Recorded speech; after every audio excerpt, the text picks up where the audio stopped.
Okay, we're now recording. We are all set. Welcome to the 16th. I gotta mute all here. Let me do that first. All right, everybody is muted at this point. If you're gonna speak, please unmute and then remute. Welcome to the 16th Paparelli Zoom chat for entrepreneurs. I really appreciate you coming. We've been in this work environment for a little over 4 months now. We went from this is temporary to maybe this is going to last to the end of the year to now Google on Monday announcing that they're not going to have employees in their offices until July of 2021, a year from now. And Google's not alone. Almost all of the companies that I know have announced no employees in the office until at least January 2021. They just set the bar, but Google set the bar even higher. 200,000 employees, okay, they have. Microsoft did a survey. They're one of the few people doing surveys on this thing. They found that 82% of the corporations that have their software will have, are saying that they'll have a more flexible work from home policy post-pandemic. So when all this is over, and it will be over someday, it's safe to say work from home really is here to stay. It's a permanent part of our work operating system going forward. We kept searching early on for what's the new normal. This is it. And that's why I'll be talking about how to be a great leader working from home. That's our topic today. This is the Paparelli Zoom chat for entrepreneurs. It's an interactive forum to discuss your issues as a CEO and founder and your opportunities. Being an entrepreneur, as you know, is a lonely job. Please use this forum to learn and listen and also share your experience. Let's help each other. We're stronger as a community. There is a resource tab on the paparelli.com site. It includes information you found useful on the topics that we're speaking on. And I just published that information for all the other CEOs and founders to access. So if something comes to mind, send it to me and I'll post it up there if it's relevant. Our house rules are listed in the chat. Take a look and use the chat to ask questions. John Marshall, my friend, is monitoring the chat for us, and he'll jump in from time to time and ask our guests the questions. And then we're going to do something new today. At the end of the call at 9:45, I plan to end the call and stop the recording. Once I do this, I'm going to leave the call open for another 15 minutes. And our guest, Dave Payne, has agreed to stick around and take questions from whoever sticks around. And if you want to know Dave a little bit better, this would be an opportunity for you. So this is something new that we're trying. It's sort of like a speaker speaks, does their speech, and at the end of the program, people sort of stand in line to talk to them. That's what we're doing here. We're going to give it a shot, see how it goes. My entrepreneurs thought of the day, right from the Old Testament. Let me read this to you. I have not dwelt in a house from the day I brought the Israelites up out of Egypt to this day. I've been moving from place to place with a tent as my dwelling. Wherever I have moved with all the Israelites, did I ever say to any of their rulers whom I commanded to shepherd my people Israel, why have you not built me a house of cedar? This is from 2 Samuel 7, 6-7. My application for this verse to our talk here today, our discussion, is if God can lead an entire nation from a tent, you can lead a company from your home. My guest today is Dave Payne. Dave's the managing director of TechStars Atlanta. I met Dave in 2014 when he gave me a personal tour of his newest investment, which was Switchyards. This is a building in downtown Atlanta filled with B2C companies, B2C startups, really, all hoping to one day hit it big like Dave and Michael Tavani did in their startup called Scout Mob. Dave's a graduate of Carnegie Mellon University. He's a lifelong entrepreneur and leader in our startup community right from the moment that he entered it. I called Dave for help because of his leadership in the startup community. I called Dave for help on these Zoom chats for entrepreneurs. I was asking for really references from him. And what happened is he was pressed for time because he just launched his newest 10 startup cohort at TechStars. The cohort drags along with it 100 mentors and over 150 investors. And I asked him, how is it ever going to work given this work from home environment? And what got my attention and why Dave here's today is he told me, he says, you know, I love to work and I love to work at work. He says, and I swore I would never, ever, ever work from home. Never. Then he told me, but I have to figure this out. It's a reality and I have to do it great.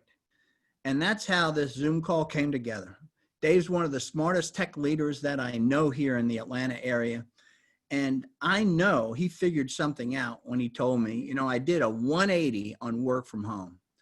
Dave, thanks for, if you would unmute, I want to thank you for joining us. Yeah, thanks for having me. I see some familiar faces, Ben and Larry and Steve. And so thanks so much for having me today. That's great. Maybe you can give us a little bit of background here on just TechStars for those that are not familiar with what TechStars is and what it does. Yeah, for sure. And I want to correct you about when we met. So I moved to Atlanta 20 years ago, and you were incredibly kind about having a quick meeting with me. You were one of the first people I met here. And it was a quick meeting. I forget who introduced us, but I'd been doing startups around the country and I wanted to do that here. And even 20 years ago, you were a super connector in town and you were very kind and incredibly helpful. So that means a lot to me. Well, thanks for the reminder. So we met 20 years ago in the 90s ago, yeah. or just in the early 2000s, I guess, huh? I moved to Atlanta, I think in 2001. Okay. So it was around then. Yeah, I think it was wasn't it March 2000 when the world came to an end and that was the dot bomb.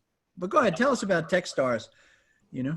Yeah, so TechStars in normal times, and I'll talk about abnormal times in a minute, but TechStars is the largest entrepreneurial ecosystem in the world. If you've heard of Y Combinator on the West Coast, TechStars and Y Combinator kind of formed the accelerator model that people kind of know today. So every city has a homegrown accelerator like what Georgia Tech does. And there's one called Velocity in Birmingham. But the sort of Harvard and Princeton of sort of global accelerators are TechStars and Y Combinator.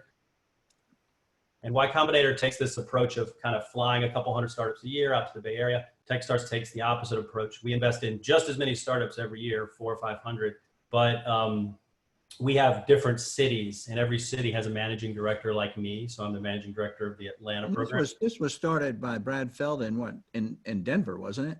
Yeah. So Brad Feld, who runs Foundry, was one of the 4 founders of TechStars 13 or 14 years ago in Boulder.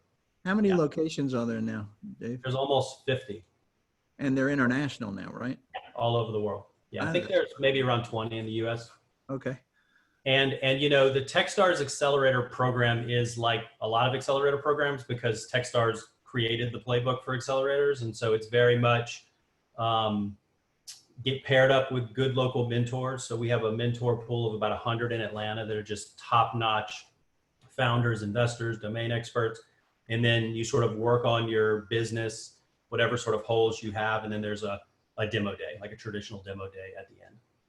Okay. What's the promise that you give to these startups who join?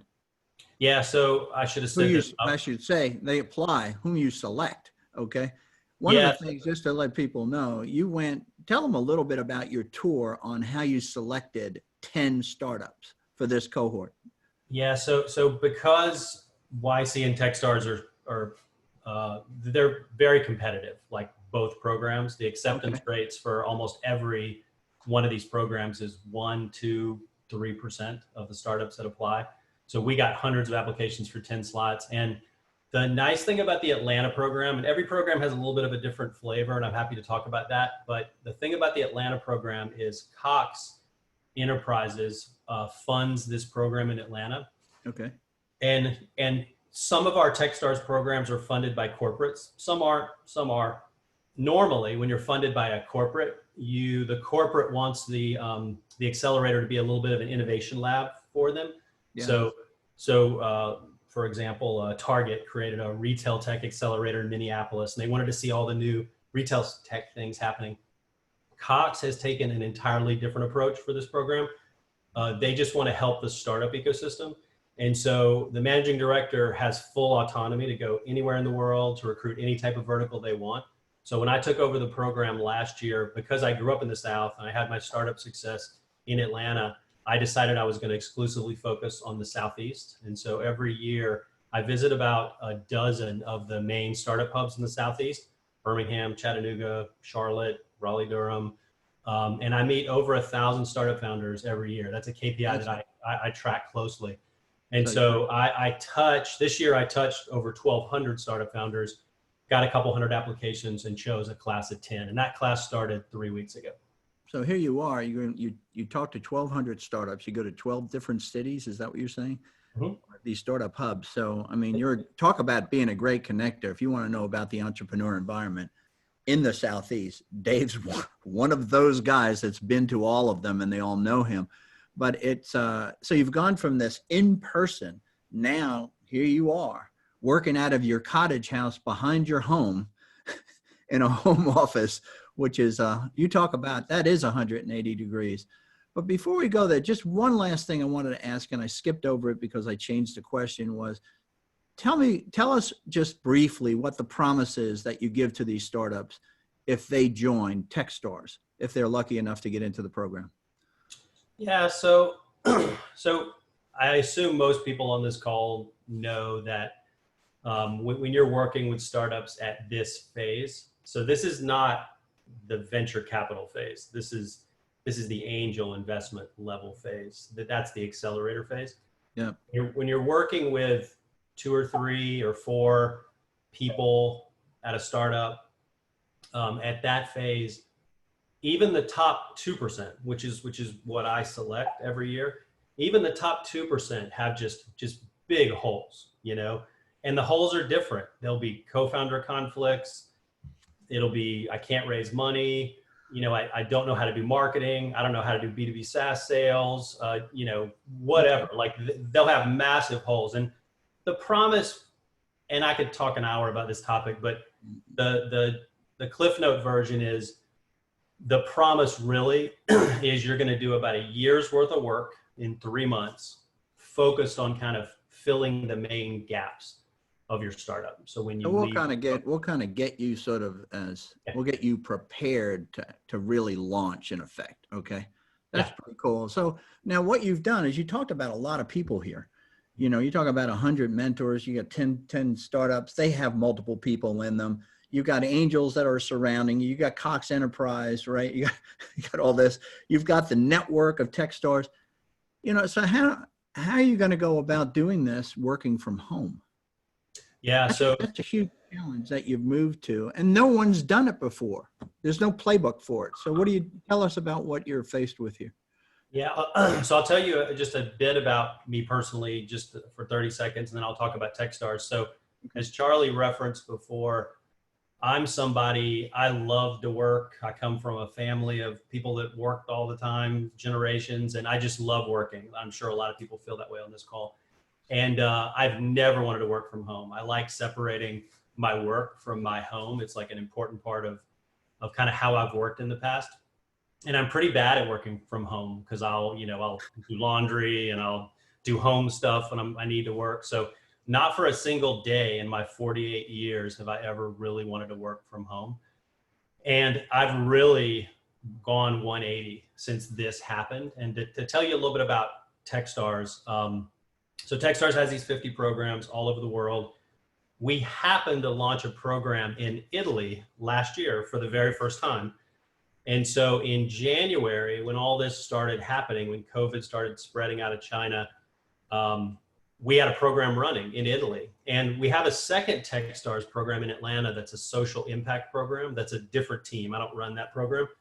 That program was in session as well. So there were a half dozen TechStars programs that were in session when COVID happened. And fortunately, TechStars has had a program called TechStars Anywhere for years that doesn't have a location. It's a fully remote program, and we've been running that program for years. And so we took that playbook and immediately flipped all those programs. So what does that look like? So, well, I wasn't involved in the actual day-to-day flipping of them. I just sort of heard it. Yeah, but it got flipped onto you. Yeah. So then me and my program that started 3 weeks ago, there had been multiple programs since January that had started remote. Okay.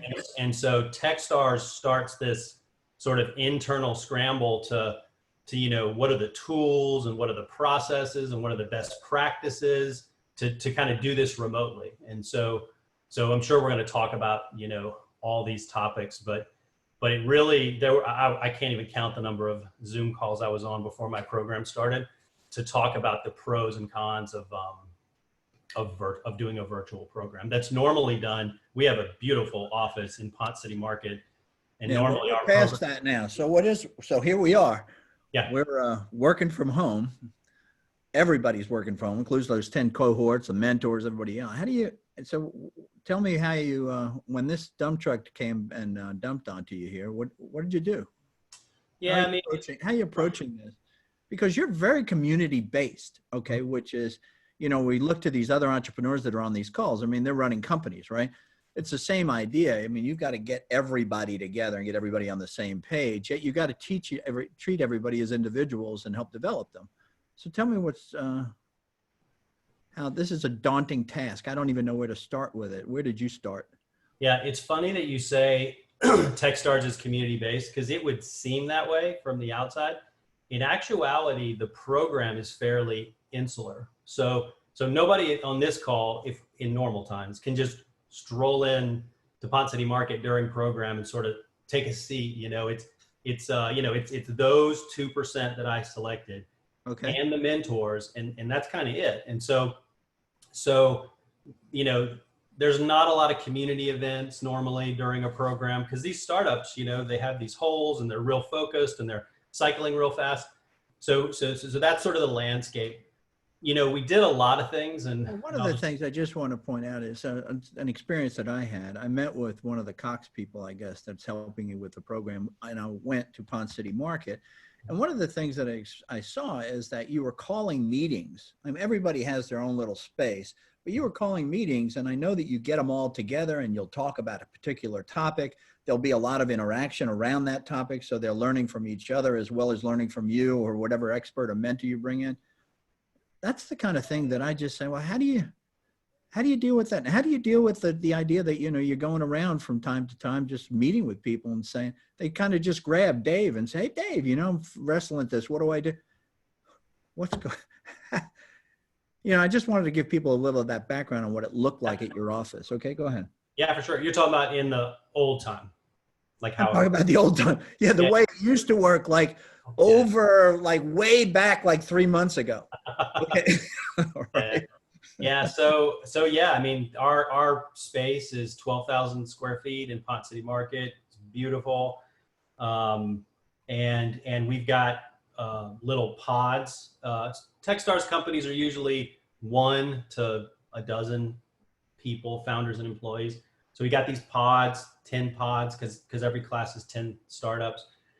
And there's a bunch of, phone booths, and there's conference rooms, and there's Charlie's referring to this big old sort of room that, a half dozen times a week we'll say, all right, everybody, let's all meet over here and we're going to talk about, raising money or building a financial model or we're going to do a workshop, so that's normal times. Yeah. So what do you do now? How do you just talk to that? I mean, how do you go about this? Yeah. One thing that can't get down into the tools and processes and best practices at this point. That'd be helpful. Yeah. So one thing that needs to be sort of stated up front is that's not obvious from the outside about a TechStars program is the thing that we most try to do as a staff is we try to engender a lot of trust between the founders and us and between the founders and each other. And that's something you wouldn't know unless you were in the program. And it's more, whatever's in your head right now, it's deeper than that. We get to know these founders very well. And so one of the things we did when the program was going to be virtual is we did a lot of things pre-program for the founders to know each other. Whereas in normal times, they show up in Atlanta, and keep in mind, 5 or 6 won't even live in Atlanta normally. So they'll show up in Atlanta at Pont City Market, and that's the first time they ever meet. And then they go to their various pods, and it's the first time they've been in the space, and it's kind of a moment. It's kind of a moment. Yeah. And so that was very different this time. The founders knew a ton about each other before the program even started. So that's kind of important to know as well. So the core value though, but the core value of trust is there. But, you know, we're all sort of starving now to understand, like, well, how do you do it? How do you do it? You know, tell us your secrets now. We've had all this overview here. Dive in for me, Dave. Yeah. So I'll tell you the tools that I have enjoyed like using and some of the kind of philosophies I have. And as a 48-year-old kind of person on the call, I'll tell you just like a personal philosophy. It feels to me like the internet has been sort of leading up to this moment. I mean, so many tools were created. So I was the 48-year-old guy who, if I had to do a meeting and someone had to zoom in 6 months ago, a year ago, I was like, you know, this is going to be a way worse experience. It's not going to work. And that's all changed now, right? And so the way I've thought about tools, if you want to talk about just practical things. So there's all the tools everybody knows, email, text, Slack, those sort of have their place, but I'm playing around with a bunch of newer tools that I think are super interesting. And so the first one that I think is interesting is there's a tool called Voxer, V-O-X-E-R. And if anybody's used WhatsApp, it has similar functionality, but I think Voxer is a little more focused on the use case that I'm describing. Okay. Voxer is a asynchronous voice app. So I could pick it up on my phone. I could find one of my founders' faces. I could click on it, hold the button down, and I could say, hey, Ryan, I was having a thought today about how you do marketing. And then I could ramble for 90 seconds. And then at some point, it's asynchronous. At some point, I'm leaving him a voicemail, right? At some point in the future, when Ryan gets a minute, he can play that message and reply back to me. So it's a lot more intimate than text or email or Slack. And I've really enjoyed it. One of the routines I have in quarantine is I go on a morning walk every morning and I clear out my Voxer. So I'll chat with 16 people while I go on a morning walk. I like Voxer so much, I've pulled my wife into it and some friends into it. Anyway, it's a fantastic. I'm sure she's really thankful of that too, yeah. Yeah, she loves it. It's great. Yeah, wives really always cooperate with, oh yeah, you need to be on Voxer, honey. Yeah, that worked really well, I'm sure. Yeah, that took some time. It took some time for me. So I didn't come up with this idea of Voxer. TechStars used it because TechStars is very distributed as just a company. And so I got pulled into Voxer kicking and screaming when I became a TechStars employee, but I love Voxer. It's fantastic. So you could have been using those Slack and you could have done just voicemails on Slack too. I mean, you could leave audio messages there, but I guess I don't know. And you can do it on iMessage too, but if you were to ask 10 Slack users, can you leave an audio message? I think they would say no. Plus it's not as mobile friendly. Anyway, yeah, Voxer's fantastic. That's pretty cool. And it's different, but for those of you who don't know, it's different than, of course, he's saying I'm leaving a voicemail, which in fact you are, but you don't have anybody disturbing you by the phone ringing or buzzing or anything else. It just, it's its own platform. So what else so that takes sort of, that takes some of that where I was talking about you walking around the office, bumping into people.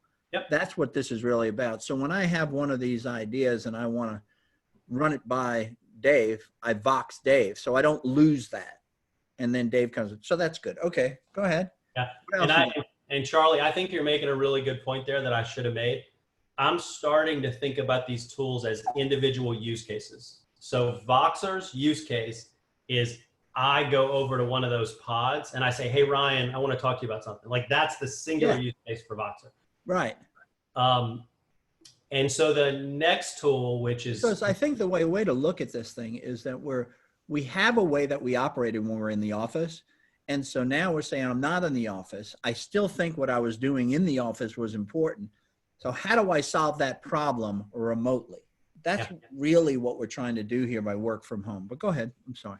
Yeah, the next tool is there are a few companies that are trying to create virtual office spaces. The two that are most interesting that I've seen is there's a company called Sococo, Sococo, and that's the one we're using. So I'm staring at a visual representation of a virtual office space on another monitor I have on my desk.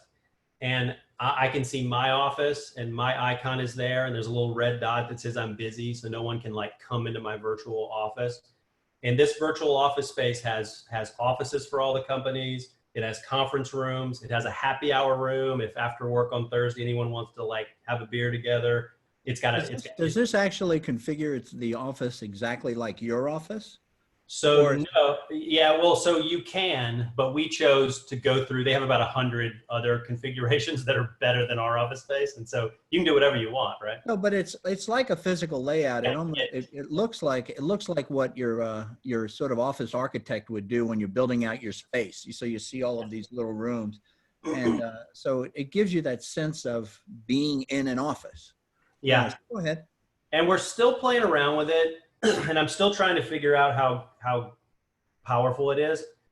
But what the hope is that when you do small sort of one-on-ones, so I do MD 101s with all my founders every week, and so they just sort of come into my office. There's like a waiting room and that they sit in, and then when the meeting before them ends, they sort of come in my office, and my video is up, my video and audio on Sococo, and then when they come in my office, their video and audio pops up. And so I guess how I explained Voxer actually was wrong. That's the use case of popping their head in somebody's office. I guess Voxer's the use case of just being able to leave, like a message without kind of interrupting somebody, and let people deal with it on their own schedules. Right. Yeah. So if you're interested in this topic of Sococo, any of you that have heard of the product studio in Indianapolis called High Alpha, they're a B2B SaaS product studio. They're incubating a Sococo competitor called Spaces, and it's pretty good as well, I've heard. So there's another one that I just saw that's at Y Combinator, to speak of a competitor. Sorry about that. Yeah. But what they're doing is, and I saw this once when I went to an office space, and this was a year ago or so, and it was a marketing firm, and they had these stanchions with iPads on them. Okay. And what it was is they had people working all over, and they were full time while they were in the office. Everybody was in the office. Okay. And the startup, what they're doing is they're selling this sort of specialty sort of screen computer where you're just live all the time. Everybody's live sort of all the time, kind of a deal in your particular work group. But I think that what we're trying to do here, and I know that what we're trying to do here is we're trying to figure out I think the way to approach it is, how do we work? How did we work? And how, and what was beneficial in the way that we worked? And how do we solve that problem right now? That's kind of where we're headed, but go ahead. Yeah, this might be obvious to everyone on the call, but I'll say it anyway. If you're a bit older, and I can say that because I'm a bit older. So if you're older, you're not a 25-year-old, founder, you may not be used to a lot of tools where you can sort of keep track of what kind of folks are doing. There's a bunch of them. And so the idea that, there's monitors always watching me and feels wrong. Like it's not how the tools and the way people work is just different now. So I think like it's, you can't think of it in the same way as like a normal office where you can like visually see everybody, And so there are, for those interested in this topic generally, the people that are on podcasts the most that I find interesting about this topic is 37 Signals is a company in Chicago, and their founder, Jason Fried, is on a lot of podcasts talking about remote work in a very mature way. And Automatic, the company that runs WordPress, their founder is has been on some podcasts, and they talk about remote work 100 times better than I can. They've been doing it for decades. So anyway, that's kind of interesting, kind of the stuff that they sort of talk about. How did you deal also with this development side? You know, you're really, like you said, at the promise that you're giving to these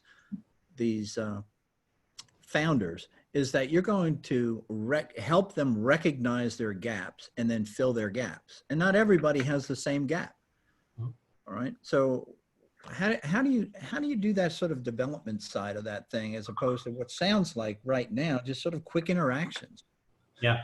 So there's not a tool really for what you're describing, but the normal TechStars program is every city has 100 mentors, and in the second and third week of the program, as a founder, you go through this thing called Mentor Madness, where every mentor meets with every founder, and we're right in the middle of that process now in my program.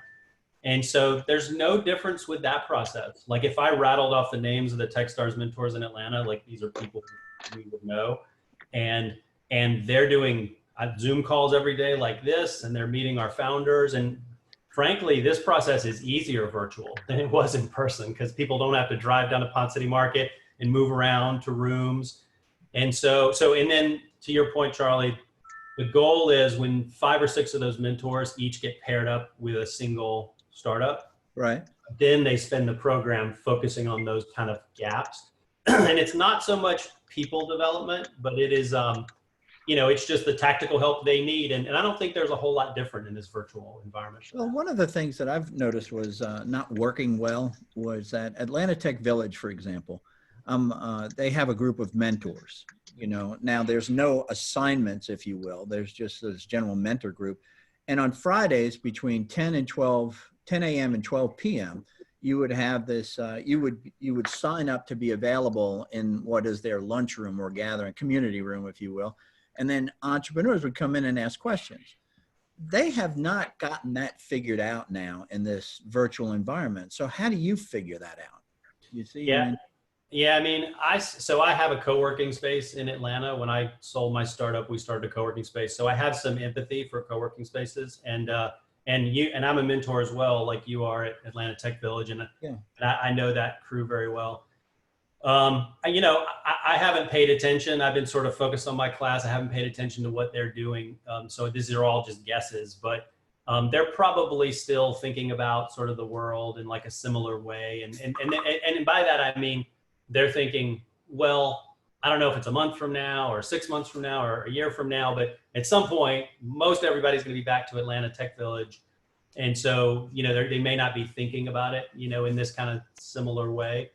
but how do you schedule out how do you schedule out these mentors to meet with these companies and all? Do you just leave that to the companies and the mentors? Well, yeah, once they get paired, there's other things we do, to support founders, but just talking about mentors, once they get paired, so say you're a startup founder, you get paired with 5 mentors after meeting 100 of them, then the commitment is about an hour a week for about 6 to 8 weeks is the commitment of each mentor. And in the virtual world, it's a Zoom call instead of a meeting in a conference room. Yeah, but who sets the Zoom call? You see?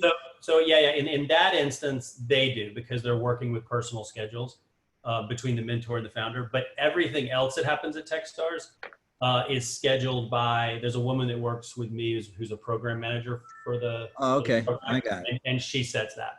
All right. So are the mentors? David, this is John Marshall. Do you schedule, or do you have a certain schedule that these guys have to meet by? I mean, are you forcing any of these meetings, or are you just let them kind of decide on their own? Yeah, tell me if I'm not answering your question correctly. Founders are a tough group of people to work with. I've dedicated my life to it, and I've been one of them 6 times. And it's hard to wrangle this group of people, and I don't think you can do anything about it. And so there are some programmatic things that we force founders to do every year, but it's way less than you would imagine. For like, some accelerators are kind of like college. A lot of like local accelerators are like that. TechStars and Y Combinator are not at all. If you were a fly on the wall, you'd be surprised how little forced programming there is. But for these meetings in particular, mentor meetings, they have to meet you can meet any time during the week, but you need to touch base weekly with these mentors. What do you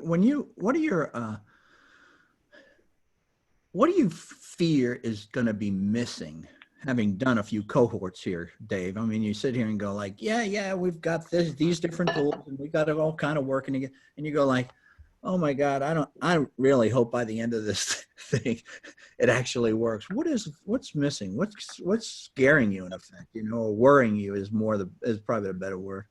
Yeah, for sure. Well, please don't go tweeting this, because I'm constantly thinking about how the program can be a little better being virtual, but for sure things are missed. One of the things that first hit me this year, and keep in mind I'm only 3 weeks in, but one of the first thing that hit me this year in real time was we did some kind of workshop about branding or something, and we did the normal thing, like it was on the calendar, everyone joined Zoom just like this, we had our speaker, and then at the end of the workshop you hit leave meeting, your screen goes black and you're alone sitting in a room, and that's everybody. And in the olden days, like you said 3 months ago, you would be in that branding session, and then you would all go back to your pods, and all those little side conversations would happen. And you would really, so what you're missing, to answer your question directly, is those personal connections last like a lifetime, and those get hurt. For those that have college, kids, I think it's exactly the same thing as college. Like you can accomplish a lot over Zoom and remotely, but you're going to miss that socialization. And you haven't found anything at this point to kind of to replace that sort of presence and energy that you get, right? When you're sitting in the room and you walk in, I know as an entrepreneur, you sit down in your pod and you go like, this just sucks, okay? Yet you have somebody to walk by that's sitting there going, this is the greatest place I've ever been, right? They're kind of like, wait a minute, I shouldn't have this attitude. You miss that. Have you found anything to replace it? Well, let me talk about this topic in a little more nuanced way. So someone asked me 2 days ago, how many founders that I selected did I meet in person? And no one had ever asked me that question before, and I never thought about it. And keep in mind, every startup has more than one founder. So we have 24 founders in 10 startups. I've met one of them in person. And so I'm an investor. Like I invest $120,000 into each one of these startups. And so I'm like every investor in the world who always said, I'll never invest in a startup without meeting them in person. So I don't think the quality of my class or my decisions got hurt by meeting one of those 24 people. That's my current belief. So there are some things I think you can accomplish in this way, but that socialization piece, which is different. I forget the exact question you asked.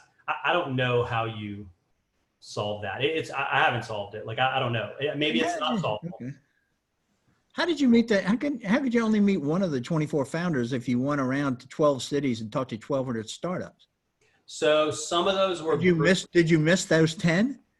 Some of those were group sessions. Okay. Where they were in the audience, but I just didn't meet them in person.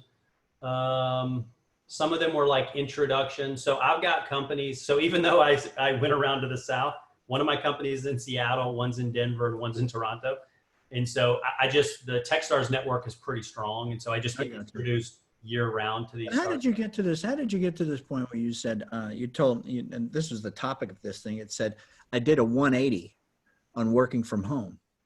Did you really do a 180 on working from home? Yeah. So I said earlier that I never wanted to work from home. At some point during this quarantine, and everyone's had their own personal epiphanies about quarantines, and at some point between March and June, I really just started enjoying it. And some of it's very personal. I'm pretty introverted, so I like being by myself, so that's helpful. And I got a good routine going, and this is independent of TechStars before my class started. And so me and my wife were just talking more, and we decided to redo an attic so that I can work more from home. So I really did completely turn around. So even after this, when life goes back to normal, I'll work from home 2 or 3 days a week. So do you think going forward that this is actually going to be the future of TechStars Atlanta? You made a comment about ATV. You said, oh yeah, you know, that shared workspace, people are saying, well, at some point we're all going to come back, right, to ATV. We're all going to come back to switch yards, right? So is this going to be the future of TechStars Atlanta here? I wouldn't guess that'll be the case. I bet if we snapped our fingers and everything went back to normal, I bet things are 75% back to normal.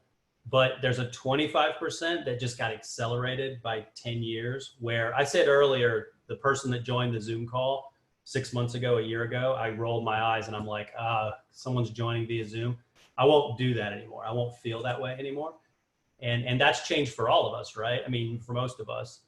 My concern with this is, and maybe you can address this, is if in fact we're doing this, and all the companies I know now are saying, I'm not going to bring my employees back until January at least. And now with what's happened with Google, you know, this newest information we got this week saying July of 21, you put people in a work from home environment, it just becomes our normal. There isn't like, let's go back to where we were. That's abnormal. Yeah. Yeah. My world is less than 10 employees. So if you're a 30-person company, you're like Fortune 500 in my world. Okay. And so I can't speak to Google or Cox, or, you know, I can just speculate. So I will tell you a difference in my world is that, Charlie, if you and I quit our day jobs today and went and started a startup tomorrow, Yeah. probably need to be in person. There's just too much that happens in person because it's an art project. If you and I are alone starting a company, it's not a business. It's just we hope this is going to start to work, and there needs to be a lot of creativity there. And that you need to be in person for that, I think. Okay. Well, that makes a lot of sense. So one quick last question. I need a quick answer on this is what are the things what kind of keeps you up at night? You know, like what's that thing that says like, you know, it seems to all be working, but it's not working. This one thing isn't working. About being virtual? Yeah. Yeah, it really is what we were talking about before, is the socialization. Like, will those founders feel the same bond afterwards? And I wanted to answer your question more specifically that you asked me. So about socialization, let me just mention one more tool that might be the most interesting one that I haven't mentioned yet. The use case of cocktail parties or events where people are just kind of roaming from table to table. There's a company called Remo, R-E-M-O, Right, that has trying to duplicate that use case. And we did a mixer with our mentors, and people raved about it afterwards. So just imagine a bunch of tables, you go to one, when you go to a table, your video and audio pop up and you're at the table. And then when you leave the table, your video and audio pop up at another table. People loved it. that's great. Well, Dave, thanks so much for being our guest, my guest here for today. You know, you've kind of enlightened us as to how you kind of go from I'll never work from home to I did my 180, and but you know, it's not what you know, it's what we don't know yet that kind of bothers me about all this kind of thing. And there's still questions that I think are unanswered, and the two biggest questions are network and career development. You know, our network is crucial, right, to our ultimate success. Like you met with me when you first came to town. There's a network in your company, the people that you're working with, and then there's the outside network. And these networks, when integrated properly, create this richness in life and the opportunities that we always hope for. Business and value is really all about people. So that's one piece that I haven't figured out, and that maybe we'll talk about in the future. And the other one is about career development. When I think back on how I developed professionally, it was through interpersonal contact, being present, being available, having others be available to me. I always give people the advice to get the next big job. You have to have a mentor who's sitting in meetings that you're not ever invited to, when they're talking about who's the up and comer, if you will. How's this going to happen in this environment. So I have still more questions that have to be answered really.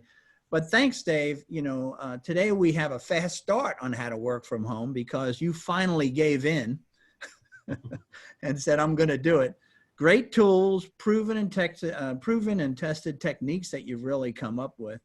And I knew that you would have innovative thinking around this. So thanks, Dave, for sharing your experience with all the entrepreneurs on this call. These are my insights. You heard Dave's insights. If you would send me your insights, I'll publish them with this Zoom chat call that we're going to be sending out on Friday. So please send me your insights and I'll give you credit for them on the when I publish it. You know, our weekly reminder for me is watch your cash. It goes out fast. It comes in slow.